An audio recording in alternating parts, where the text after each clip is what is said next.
आज हम इस वीडियो में पढ़ेंगे अध्याय 10 जिसका नाम है व्रत। चलिए वीडियो को शुरू करते हैं। एक गोला है, ओके। अगर इस पर एक यहाँ पास अब केंद्र क्या है, तो एक गोले के अंदर स्थित ये हुआ केंद्र, इसको हम केंद्र बोलेंगे।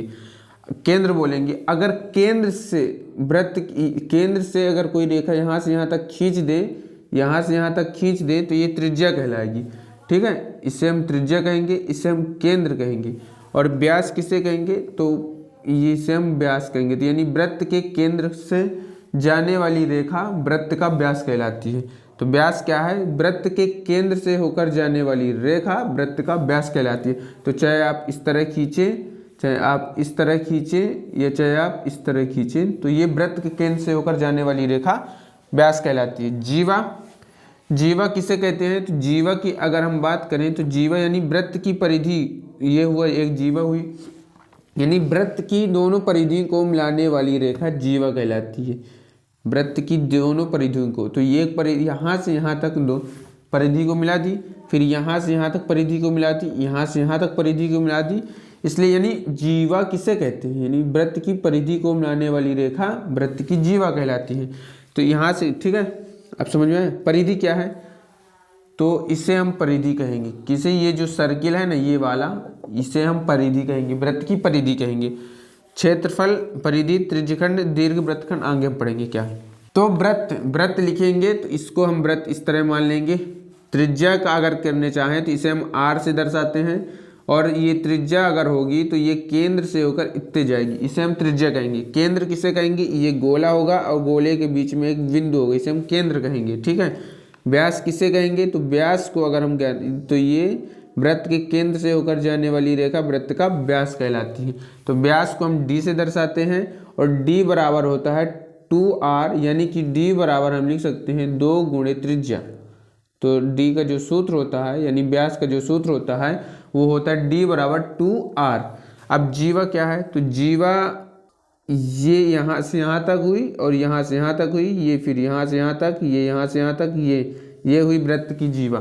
तो आप ये देख लीजिएगा कि वृत्त पर अनंत जीवाएं खींची जा सकती हैं, अनंत जीवाएं खींची जा सकती हैं, अनंत जीवाएं खींची जा सकती हैं।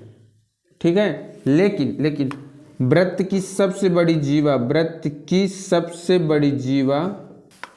जो सबसे बड़ी जीवा होगी तो वो व्यास होगी। क्यों, क्योंकि यहाँ से देखिए ये हुआ, यहाँ से यहाँ तक मान लीजिए लंबाई, लेकिन सबसे ज़्यादा लंबाई कहाँ पास होगी, सबसे ज़्यादा लंबाई यहाँ ही ना होगी, सबसे ज़्यादा लंबाई यहाँ होगी बीच से। लेकिन यहाँ से जैसे जैसे ऊपर जाएंगे वैसे वैसे लंबाई कम होती जाएगी, जैसे जैसे नीचे जाएंगे लंबाई कम होती जाएगी, लेकिन सबसे अधिक लंबाई इधर होगी। यानी कि जो वृत्त का व्यास वृत्त की सबसे बड़ी जीवा कहलाएगी।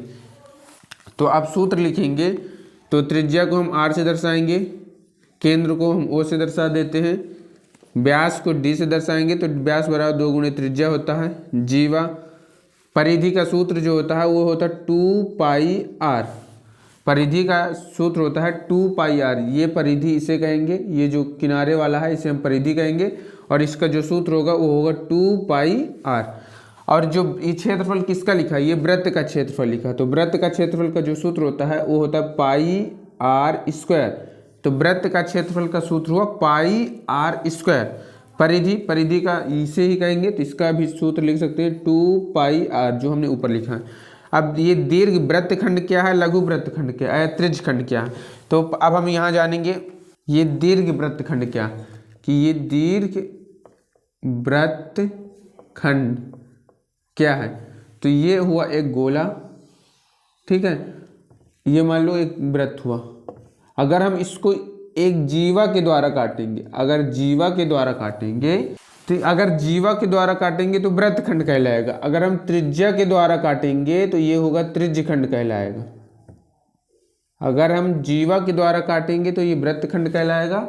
अगर त्रिज्या के द्वारा काटेंगे, वृत्त को 2 भागों में बांटेंगे, तो ये 2 भाग हुआ, 1 भाग 2 भाग। अगर 2 भाग, देखो वृत्त के जीवा के द्वारा अगर कटेगा, जीवा के द्वारा वृत्त को अगर हम 2 भाग करेंगे तो वो वृत्तखंड कहलाएगा। अगर त्रिज्या के द्वारा हम वृत्त का 2 भाग करेंगे वो त्रिज्यखंड कहलाएगा। तो ये इसे हम वृत्तखंड कहेंगे, ये वृत्तखंड कहलाएगा, क्योंकि ये जीवा के द्वारा विभाजित हुआ। लेकिन ये त्रिज्या के द्वारा हुआ है, इसीलिए इसे हम त्रिज्यखंड कहेंगे।